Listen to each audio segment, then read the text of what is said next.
एक ऐसी अजीबो-गरीब शादी पेश आई जिसने न सिर्फ खानदानों बल्कि मेहमानों को भी हैरत में डाल दिया। सब कुछ बिल्कुल ठीक चल रहा था, बारात, डांस, रसूमात, सेल्फियां, लेकिन ससुराल पहुंचने के सिर्फ 20 मिनट बाद दुल्हन ने ऐसा पलटा मारा कि सब हक्का बक्का रह गए। भारत की रियासत उत्तर प्रदेश में एक शादी की तकरीब के दौरान मुंह दिखाई की रस्म जारी थी कि दुल्हन अचानक उठकर बोली, मेरे माँ बाप को बुलाओ, मुझे वापस जाना है। जब वजह पूछी गई तो उसने साफ कह दिया, दूल्हा काला है, मैं ये शादी नहीं चलाऊंगी।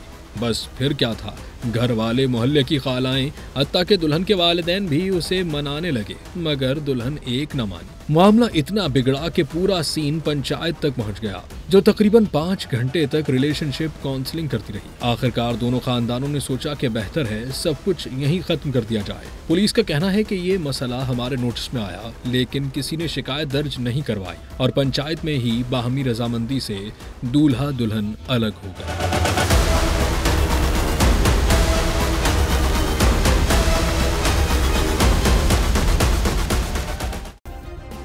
सब्सक्राइब करें और बेल दबाएं ताकि कोई खबर रह न जाए।